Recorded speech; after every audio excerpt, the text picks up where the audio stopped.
Sometimes strength doesn't look like confidence. Sometimes it looks like a trembling voice asking for one thing: please stay. We live in a world that teaches us to act unbreakable, to smile through pain, to pretend we're fine when we're falling apart inside. But tonight, I'm not here to talk about pretending. I'm here to talk about the courage it takes to admit fear, the courage it takes to say, I'm scared, and I don't want to face this alone. There are moments when the noise gets too loud, when the nights feel endless, and the weight on your chest makes it hard to breathe. In those moments, asking someone not to leave isn't weakness, it's humanity. It's proof that you still care, that you still hope, that you still believe connection can save you. This message is for anyone who has ever felt abandoned in a crowded room, for anyone who has whispered into the dark, please don't go. You are not broken for feeling this way. You are alive. And sometimes staying, choosing to stay, choosing to hold on, is the bravest thing we can do. So if you're here, if you're listening, if you're still breathing, stay with me, because your presence matters more than you know. There is a cry that does not come from pride, it does not come from rebellion, and it does not come from weakness in character. It comes from the depth of the human soul when strength has been exhausted and hope is trembling. That cry is not loud. Sometimes it is whispered, sometimes it is buried behind smiles, sometimes it is hidden behind spiritual language, but heaven recognizes it clearly. Please stay, I'm scared, don't leave me. This cry is not a manipulation, it is a confession. It is the sound of a heart realizing that independence is an illusion, and that life was never designed to be survived alone. Fear does not always announce itself with panic. Sometimes fear shows up as silence, as withdrawal, as tears that fall only at night, as prayers that feel unanswered, as faith that feels tired. Many people are not afraid of darkness itself. They are afraid of being alone in the darkness. The absence of light is frightening, but the absence of presence is devastating. When the soul reaches a point where explanations no longer help, where scriptures feel distant, where worship songs feel heavy, the greatest fear becomes abandonment. It is the fear that says, what if everyone leaves? What if God is silent? What if this pain has no witness? This fear does not mean you lack faith. It means you are human. Even the strongest believers encounter moments where their confidence shakes and their hearts long for reassurance. Strength does not cancel fear. Strength is proven in how fear is handled. Fear grows loudest when support disappears, when familiar voices are gone, when prayers seem unanswered, when delays stretch longer than endurance. The heart begins to ask dangerous questions. Am I forgotten? Am I alone? Did I do something wrong? These questions do not come from rebellion, but from vulnerability. They surface when the soul has reached the end of its explanations and now seeks presence instead of answers. Many people do not need another prophecy or instruction. They need reassurance that they are not abandoned in their process. There is a kind of fear that does not ask for miracles, it asks for companionship. It says, I don't need the storm to stop immediately. I just need to know someone is in the boat with me. This fear is ancient. It is echoed in prison cells, in hospital rooms, in quiet bedrooms, and in crowded churches. It is the fear that arises when pain lasts longer than expected and strength runs out sooner than planned.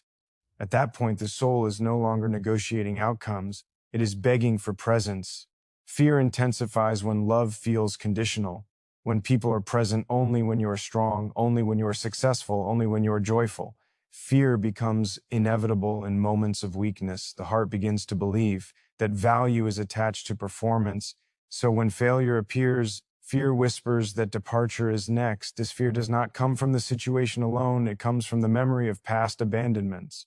The soul remembers times when vulnerability was punished with distance and honesty was met with withdrawal. There are moments when the bravest prayer is not a loud declaration, but a simple plea. Please stay. Please don't leave me here. This prayer does not sound impressive, but it is powerful because it is sincere. Heaven does not ignore the cry of dependence. The language of desperation is understood in the realm of the spirit. When strength collapses, honesty becomes the only remaining currency. Fear strips away pretense and reveals what the heart truly needs. The fear of being alone is deeply connected to identity. When people leave, The soul begins to question its worth. When silence follows prayers, the heart begins to question its acceptance. Fear feeds on uncertainty, and uncertainty grows when reassurance is absent. That is why fear is not always removed by information, it is removed by presence. A child stops crying, not because the room changes, but because someone familiar enters the room. There is a reason why fear increases at night. Darkness amplifies thoughts, silence magnifies memories, loneliness gives imagination too much authority. In those moments, fear does not need facts. It creates its own conclusions. It tells you that staying is temporary, that love has limits, that patience will expire, that presence will soon withdraw. The heart then begins to beg preemptively, please stay, before the leaving even happens. Many people are fighting battles they never planned for, carrying weights they never asked for, and enduring seasons they do not understand. Their fear is not dramatic, it is quiet and constant. It follows them into prayer, into work, into worship. It is the fear that if they finally admit how broken they feel, everyone will step back. So they suffer silently. Believing strength means silence, believing faith means suppression, but fear loses power when it is exposed. The moment the soul admits, I am scared, something shifts. Denial feeds fear, but acknowledgement weakens it. Fear thrives in isolation, but weakens in presence. That is why the cry, please stay, is not a sign of defeat, it is the beginning of healing. It is the moment the soul stops pretending and starts reaching. The fear of being alone reveals how deeply humans were designed for connection. No one was created to be self-sufficient in the face of pain. Independence may work for achievement, but it fails in suffering. Fear reminds us of our need for covering, reassurance, and nearness. It pushes the soul back to the truth that life is sustained not just by strength, but by presence. There are moments when God allows fear to surface, not to shame us, but to draw us closer. Fear becomes a doorway through which dependence is restored. When confidence and self collapses, trust has a chance to be rebuilt correctly. Fear exposes false foundations and reveals where the soul has been leaning for security. It is painful, but it is also honest. The cry, don't leave me, is not always directed at people. Sometimes it is directed toward heaven. It is the soul saying, I cannot survive another season of silence. I cannot endure another night without reassurance. I cannot walk another step without presence. This cry does not offend God, it attracts him. It is the language of children, not rebels. It is the sound of trust, not doubt. Fear says, if I am alone, I will not survive this. And sometimes that fear is accurate. That is why presence is powerful. Staying is powerful. Nearness is powerful. Fear does not always need to be rebuked. Sometimes it needs to be comforted.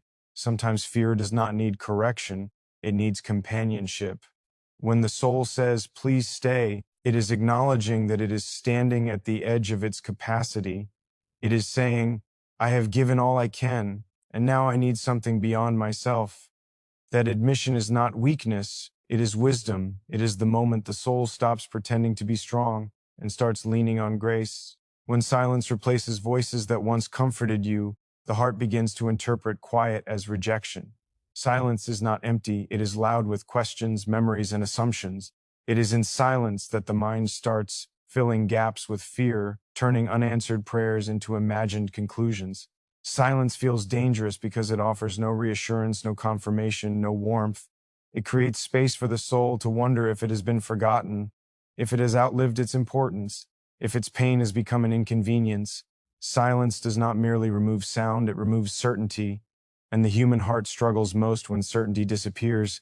There are seasons when silence feels intentional, as though it is a response rather than a pause. The heart begins to wonder if distance has replaced affection, if patience has expired, if presence has quietly withdrawn. Silence has a way of personalizing pain. Instead of asking what is happening, the soul begins asking what it did wrong. Fear thrives in unanswered moments, feeding on the lack of clarity. Silence then becomes interpreted not as waiting, but as abandonment. Many people can endure hardship if they feel accompanied, but silence convinces the heart that it is alone in its struggle. It is not the delay that breaks people.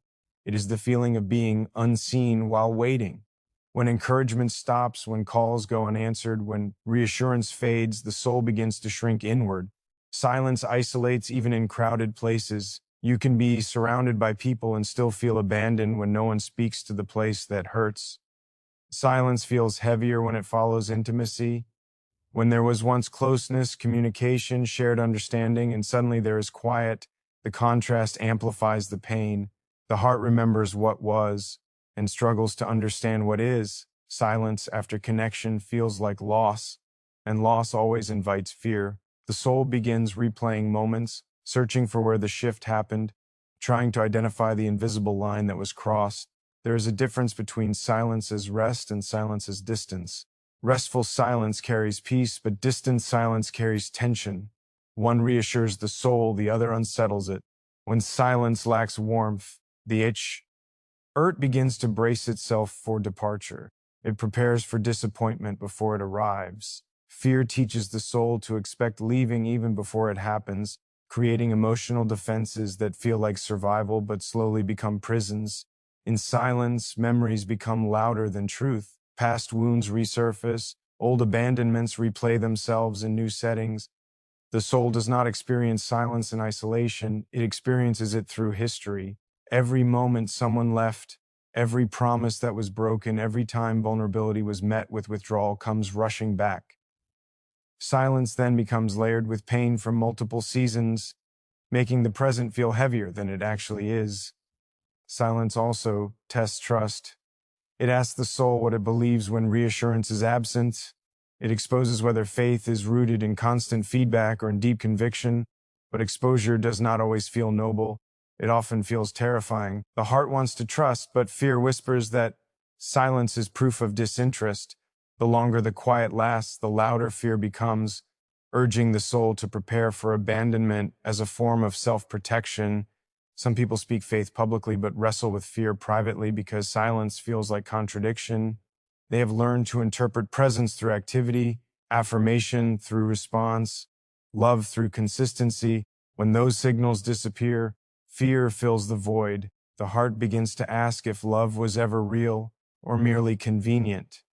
Silence then becomes a courtroom, where fear prosecutes and hope struggles to defend itself. Silence is especially painful when it follows vulnerability. When you finally open up, finally admit weakness, finally confess fear, and the response is quiet, the soul feels exposed and unprotected. Vulnerability without response feels dangerous. It teaches the heart to retreat, to withhold, to armor itself. Silence in those moments feels like punishment for honesty, reinforcing the belief that it is safer to suffer quietly than to speak. There are times when silence is misunderstood because the soul is already wounded. Pain distorts perception. Fear interprets neutrality as rejection and delay as denial. The heart forgets that silence does not always mean absence, but fear does not wait for logic. It reacts to emotion. It builds narratives quickly, convincing the soul that staying is temporary and leaving is inevitable. Silence also reveals how deeply reassurance is needed. Humans were not designed to live on assumptions. The heart needs affirmation, not constantly, but sufficiently. When silence stretches too long, the soul begins to ache for a sign, a word, a reminder that it is still held. Silence then becomes the environment where fear grows roots, slowly entangling thoughts and emotions. Yet silence does something else as well. It strips away distractions and forces the soul to confront its deepest dependencies.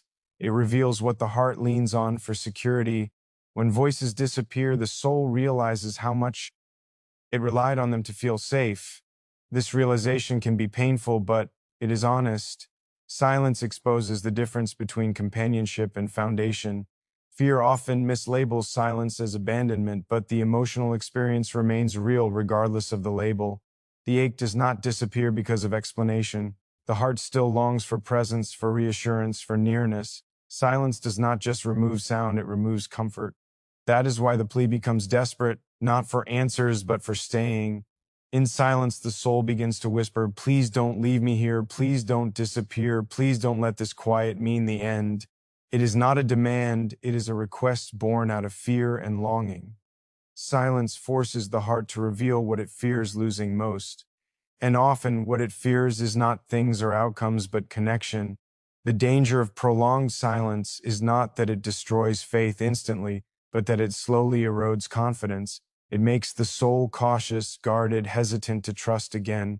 Silence teaches the heart to expect less so it can hurt less. Over time, this expectation becomes a belief system, shaping how the soul approaches relationships, prayer, and hope. Still, silence does not have the final authority. Fear may interpret silence as abandonment, but interpretation is not truth. Yet, in the moment the pain feels undeniable, the heart is not looking for theology, it is looking for reassurance. It is looking for something that says, "You are not alone in this." Is quiet. You are not forgotten in this waiting. You are not abandoned in this season. Even if all you can hear right now is the sound of your own breathing and the echo of your own thoughts and the quiet plea rising again, please stay. I'm still here. I'm still waiting. I'm still hoping. I'm still reaching out into the silence, believing that presence has not left, but is closer than it feels, closer than it sounds, closer than the fear allows the heart to recognize, even now, even here, even in this moment of quiet, where the soul is still listening, still longing, still holding on to the belief that silence is not the end, but a space where staying is still possible and presence is still near. Even if the heart is shaking and the mind is tired and the only prayer left is not a declaration, but a whisper that remains unfinished and open, asking, waiting, trusting, breathing, holding, reaching, listening, hoping, still here, still scared, still asking someone, anyone to stay. Fear does not disappear because the situation changes. Fear disappears when presence becomes undeniable. The heart was never designed to be sustained by explanations alone. It was designed to rest in nearness.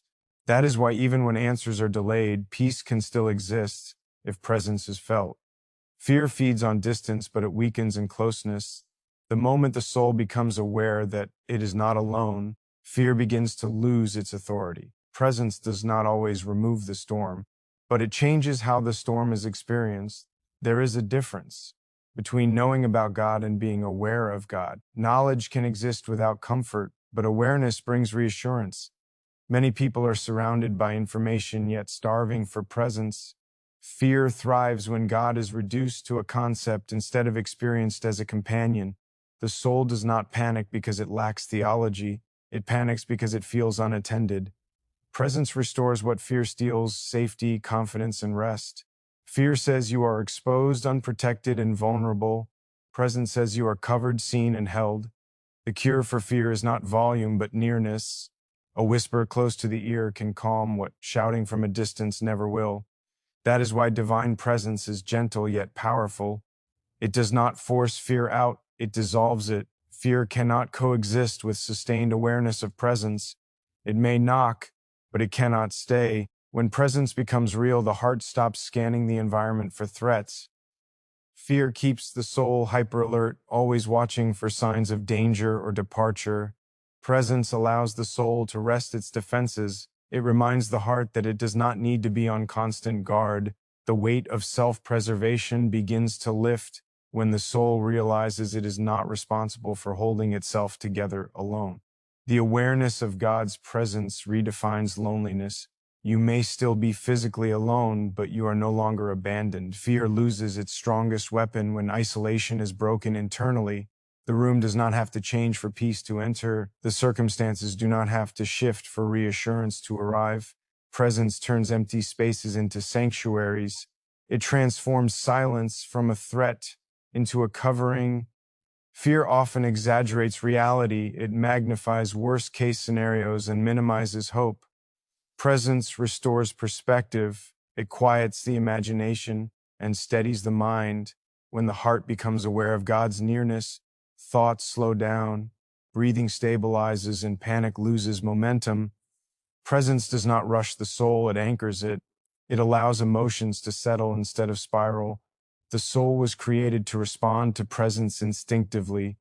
Just as a child calms when a trusted figure enters the room, the heart relaxes when it recognizes divine nearness. Fear may still exist, but it no longer dominates.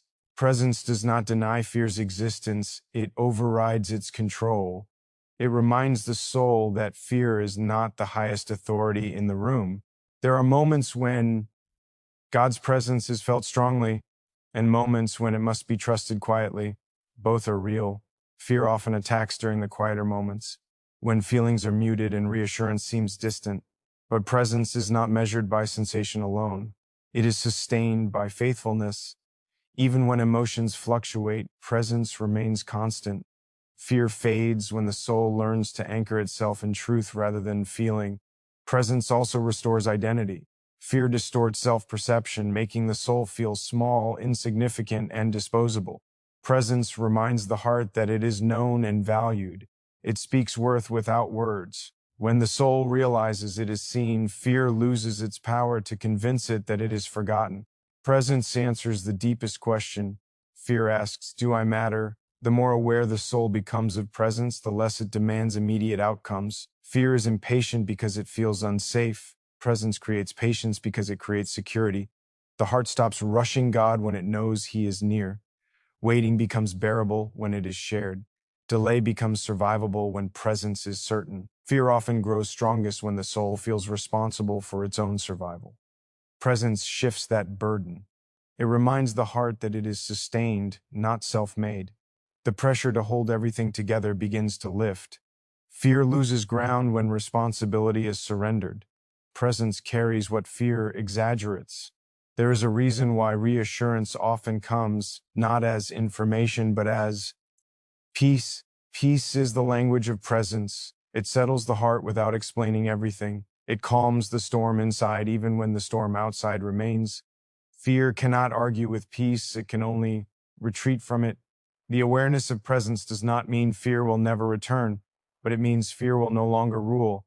The soul learns where to run when fear knocks. It learns how to quiet itself in nearness.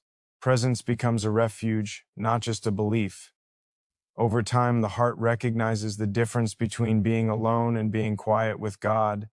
When the soul truly encounters presence, the plea changes. It no longer says, "Please don't leave me," out of panic. It says it out of relationship, not as a desperate cry, but as a longing for continued nearness. Fear turns into dependence, and dependence turns into trust. Presence teaches the heart that staying is God's nature. Fear says departure is inevitable, but presence proves consistency. The soul begins to relax into that truth, even when emotions lag behind. Trust grows slowly, but it grows genuinely. Fear weakens not because life becomes easy, but because presence becomes familiar. The cure for fear is not the absence of trouble, it is the assurance of nearness. When the heart knows it is not walking alone, fear no longer defines the journey. Presence does not shout, it abides. It remains when strength fades and courage wavers. It stays when the soul is tired of being brave. And in that staying, fear finds no place to settle. Because the heart is no longer empty, no longer exposed, no longer abandoned, but held, accompanied, covered, and aware that even in trembling, even in uncertainty, even in weakness, presence has not withdrawn, has not stepped back, has not turned away, but is closer than breath, nearer than thought, surrounding the soul quietly, steadily, faithfully, reminding it that it is not alone, not forgotten, not left behind, even as the heart continues to learn how to rest, how to trust, how to breathe again in the assurance of nearness that remains, that stays, that does not leave, even when fear tries to speak, even when the night feels long, even when the soul is still learning to believe that staying is real and presence is enough. Staying is not always comfortable. Sometimes staying means remaining present in pain that has not yet been explained, in emotions that have not yet settled, in seasons that have not yet produced clarity. The instinct of the human heart when hurt is to withdraw, to numb, to escape. Leaving feels like relief because it promises distance from discomfort. But staying requires courage. It requires the strength to remain where healing has not yet fully begun and answers have not yet arrived. Many people leave emotionally long before they leave physically. They stay in the room but disconnect their hearts. They learn how to survive by shutting down expectations. Staying becomes difficult when disappointment repeats itself. The heart begins to believe that hope is dangerous and attachment is costly, so it builds walls not because it wants to be distant, but because it is tired of bleeding. Staying then feels like an act of self-betrayal rather than faith, but there is a difference between staying wounded and staying willing. Staying does not mean denying pain. It means refusing to let pain have the final word. It means choosing not to abandon yourself in moments when everything hurts. Staying is not pretending you are okay. It is deciding not to disappear while you are not okay. It is the decision to remain present with your own heart. Even when that heart is trembling, there are seasons where leaving looks logical, leaving feels justified, leaving feels like wisdom, but not every departure is healing. Some departures are simply fear wearing the disguise of protection. Fear convinces the soul that staying will destroy it, when in reality, staying may be the very thing that rebuilds it. Growth often happens in places where the heart wanted to quit but chose to remain. Staying requires patience with yourself. It means allowing healing to be slow without labeling it as failure. The soul often wants instant relief, instant peace, instant clarity. But staying acknowledges that restoration is a process. It allows emotions to surface without rushing them away. It gives permission to grieve without abandoning hope. Staying creates space for transformation to happen gradually. There is also a spiritual dimension to staying. It is choosing trust over impulse. It is remaining rooted when circumstances shake you. Staying does not mean you are never afraid. It means fear does not decide your movements. It means you acknowledge fear, but refuse to let it drive your decisions. Staying is an act of faith before it is a feeling of confidence. Staying hurts because it forces the soul to confront reality without escape. It removes the illusion of control and exposes vulnerability. But vulnerability is not the enemy of faith. Avoidance is. Staying teaches the heart how to endure without hardening. It keeps the soul soft in environments that try to make it bitter. It preserves tenderness where life tries to produce numbness. Many people associate staying with stagnation, but true staying is active. It is the daily choice to show up, to pray again, to hope again, to breathe again. It is not passive resignation, it is active endurance. Staying says, I am still here not because everything is easy, but because I believe something meaningful is still unfolding. Staying also challenges pride. It humbles the soul enough to admit need. Leaving often feels powerful because it restores a sense of control. Staying requires surrender. It requires admitting that you cannot fix everything instantly and that some answers will only come with time. Surrender feels uncomfortable to a heart that has learned to survive by being self-reliant. There are moments when staying feels lonely, when others move on, when encouragement fades, when progress seems invisible. In those moments, staying becomes an internal battle. The soul wrestles with doubt, exhaustion, and frustration. But every moment you stay without numbing your heart, without abandoning your faith, without silencing your hope, something within you is being strengthened quietly. Staying does not guarantee immediate joy, but it preserves the capacity for joy. Leaving too early often interrupts processes that were close to breakthrough. The soul may not recognize how near healing is because pain has blurred perception. Staying keeps the door open for restoration to arrive in ways the heart could not predict. There is a sacred strength in staying present with God even when emotions fluctuate. Staying in prayer when words feel empty. Staying in belief when feelings feel distant. Staying in expectation when circumstances contradict hope. This kind of staying deepens intimacy. It builds a relationship that is not dependent on constant reward but grounded in trust. Staying teaches the soul that it can survive discomfort without collapsing, that it can feel fear without being ruled by it, that it can ache without giving up. Over time, staying reshapes identity. The heart no longer defines itself by escape but by endurance. It begins to trust its own resilience, not because it is strong, but because it has learned how to lean. When everything hurts, staying feels unnatural, but it is often in those moments that the deepest work is happening beneath the surface. Roots grow out in darkness, not in visibility. The soul strengthens quietly while the heart feels weak. Staying keeps you connected to that unseen work, even when no evidence is visible yet. Staying does not mean you will never want to leave again. The desire to escape may return many times, but each time you choose to stay, something within you becomes steadier, fear loses a little more influence, hope regains a little more ground, trust begins to form not from comfort but from consistency. In staying, the soul learns that pain is not permanent and fear is not fatal. It learns that feelings are real but not absolute. Staying creates a history of survival that fear cannot erase. It becomes proof that you have endured before and can endure again. Staying is choosing not to abandon the process before it finishes shaping you. It is choosing to remain open, even when closing off feels safer. It is choosing to believe that what hurts now is not the end of the story. Staying is not loud. It is quiet, daily, often unnoticed, but deeply powerful.